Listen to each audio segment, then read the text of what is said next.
2014 December পর্যন্ত যারা পাকিস্তান, বাংলাদেশ, আফগানিস্তান এইসব জায়গা থেকে যারা ধর্মীয় সন্ত্রাসের শিকার, তারা যদি ভারতবর্ষে আসে এবং তাদেরকে কিন্তু মান্যতা দেবে, এরপরে যারা আসবে তাদের মান্যতা দেওয়া হয়। তো এটা নিয়ে অনেক সময় অনেকে ভুল বোঝানো হয়, তার জন্য আমরা ত্রিপুরা সরকার এবং আমাদের পুলিশ ডিপার্টমেন্টকে একটা টাস্ক ফোর্স আমরা তৈরি করেছি যে এরকম কেউ আছে। त्रिपुरा के मुख्यमंत्री माणिक साहा ने हाल ही में यह बयान देकर सुर्खियां बटोरी कि जो लोग 2014 के बाद बांग्लादेश से त्रिपुरा में आए हैं वे अवैध प्रवासी हैं। अब जब नागरिकता संशोधन अधिनियम यानी CAA को आधिकारिक रूप से लागू कर दिया गया है, तो इस बयान ने सच में काफी भ्रम और बहस दोनों को जन्म दिया है। लेकिन असली सवाल ये है, क्या मुख्यमंत्री सही हैं या कहानी में कुछ और भी है? इस वीडियो में हम विस्तार से समझेंगे कि CAA क्या है, यह त्रिपुरा में कैसे लागू होता है, TTAADC की क्या भूमिका है और मुख्यमंत्री के बयान का कानूनी और राजनीतिक अर्थ क्या है। और हां, ये सब कुछ प्रमाणित स्रोतों के आधार पर। नागरिकता संशोधन अधिनियम यानी CAA 11 दिसंबर 2019 को पारित हुआ था। यह 1955 के नागरिकता अधिनियम में संशोधन करता है और 3 देशों अफगानिस्तान, पाकिस्तान और बांग्लादेश से आए गैर मुस्लिम धार्मिक अल्पसंख्यकों को भारतीय नागरिकता पाने के लिए एक त्वरित रास्ता प्रदान करता है। इन समुदायों में शामिल हैं हिंदू, सिख, बौद्ध, जैन, पारसी और ईसाई, जिन्होंने 31 दिसंबर 2014 या उससे पहले भारत में प्रवेश किया हो और अपने देश में धार्मिक उत्पीड़न का दावा किया हो। महत्वपूर्ण बात यह है कि मुस्लिमों को इसमें शामिल नहीं किया गया है, चाहे वे कितना भी उत्पीड़न झेल चुके हों। इस कारण CAA की राष्ट्रीय और अंतर्राष्ट्रीय स्तर पर काफी आलोचना हुई है और इसे भारत की धर्मनिरपेक्षता के खिलाफ माना गया है। CAA को आधिकारिक रूप से मार्च 2024 में लागू किया गया और अब आवेदन सरकारी पोर्टल इंडियन सिटीजनशिप online.nixgt.in के माध्यम से स्वीकार किए जा रहे हैं।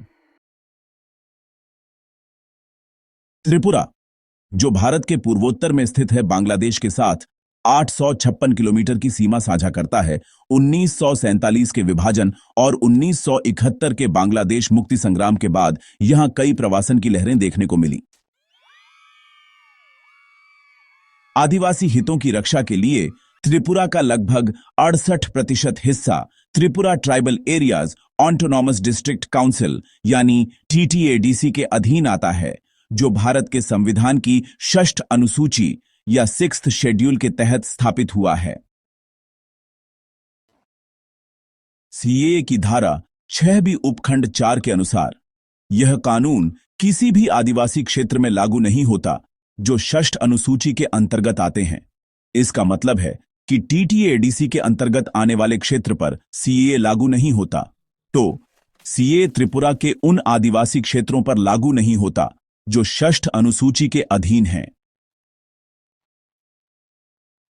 इसलिए इन आदिवासी क्षेत्रों में भले ही कोई व्यक्ति CAA की शर्तें पूरी करता हो, वह इस कानून के तहत नागरिकता के लिए आवेदन नहीं कर सकता। 17 मई 2024 को मुख्यमंत्री माणिक साहा ने घोषणा की कि त्रिपुरा के गैर आदिवासी क्षेत्रों में CAA को लागू किया जाएगा। इसके बाद राज्य और जिला स्तर की समितियां बनाई गईं जो आवेदन प्रक्रिया को संभालेंगी। फिर 20 जुलाई 2025 को उन्होंने बताया कि एक टास्क फोर्स बनाई जा रही है जो 2014 के बाद त्रिपुरा में आए बांग्लादेशी और रोहिंग्या अवैध प्रवासियों की पहचान कर उन्हें निर्वासित करेगी। यह भारत के मौजूदा आप्रवासन कानून के अनुरूप है। CAA के अनुसार केवल वे लोग जो 31 दिसंबर 2014 या उससे पहले आए हैं और विशिष्ट धार्मिक समूहों से संबंधित हैं, वही आवेदन कर सकते हैं। जो लोग इसके बाद आए हैं उन्हें कानूनन अवैध प्रवासी माना जाएगा।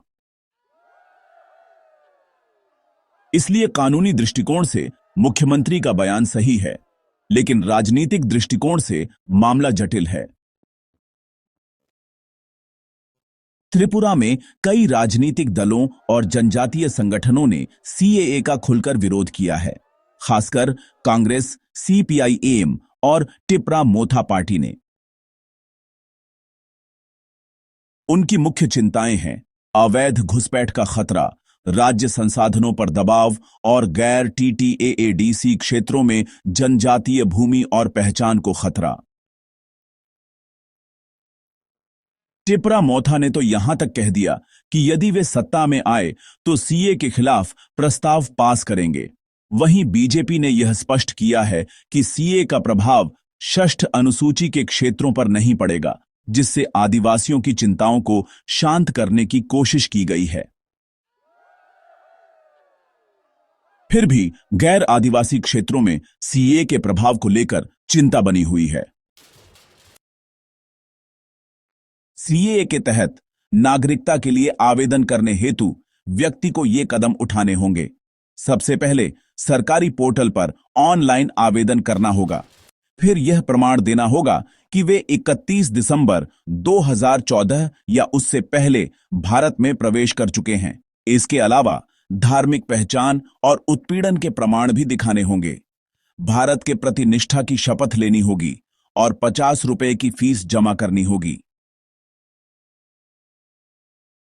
प्रत्येक आवेदन की जांच जिला स्तरीय समिति द्वारा की जाती है और स्वीकृत लोगों को डिजिटल या भौतिक प्रमाण पत्र प्रदान किया जाता है। लेकिन जो लोग टीटीएडीसी के भीतर रहते हैं वे इस कानून के तहत आवेदन नहीं कर सकते, भले ही बाकी शर्तें पूरी करते हों। त्रिपुरा की जनसंख्या और क्षेत्रफल का विभाजन समझना जरूरी है। टीटीएडीसी 68% भूमि को कवर करता है। 2/3 जनजातीय लोग इसके भीतर रहते हैं और 1/3 लोग बाहर, जहां सीएए लागू होता है। कुछ आलोचक कहते हैं कि मुख्यमंत्री माणिक साहा के बांग्लादेश स्थित पैतृक गांव में उनके मुख्यमंत्री बनने पर जश्न मनाया गया। इसे लेकर उनके बयान पर सवाल उठाए जाते हैं। लेकिन सच ये है कि वंशजों का संबंध नागरिकता का निर्धारण नहीं करता। किसी व्यक्ति की नागरिकता इस पर निर्भर करती है कि वह कहां पैदा हुआ, कहां रह रहा है और क्या वह कानूनी रूप से नागरिक बना है। ऐसे व्यक्तिगत मुद्दों को उठाने से असली नीति बहस भटक जाती है। हमें कानून और उसके कार्यान्वयन पर ध्यान केंद्रित करना चाहिए। तो आइए एक बार फिर से समझें। सीए केवल 3 देशों के गैर मुस्लिम धार्मिक अल्पसंख्यकों पर लागू होता जो 31 दिसंबर 2014 या उससे पहले भारत आए। यह त्रिपुरा के टीटीएडीसी जैसे आदिवासी क्षेत्रों में लागू नहीं होता। मुख्यमंत्री का बयान कानूनी दृष्टि से सही है, लेकिन इस पर राजनीतिक और नैतिक बहस बनी हुई है। खास तौर पर मुसलमानों को बाहर रखने और आदिवासी अधिकारों पर इसके प्रभाव को लेकर सवाल हैं। नागरिकता, पहचान और प्रवासन बहुत भावनात्मक विषय हैं, लेकिन अगर हम तथ्य, कानून और क्षेत्रीय संदर्भों को समझें तभी एक सही चर्चा हो सकती है। वीडियो पसंद आया हो तो लाइक करें, दूसरों से साझा करें और ऐसे ही जानकारीपूर्ण कंटेंट के लिए सब्सक्राइब करें। अपने सवाल नीचे कमेंट करें, हम अगली Q&A वीडियो में उन्हें शामिल कर सकते हैं। कानून पर बात करें, अफवाहों पर नहीं।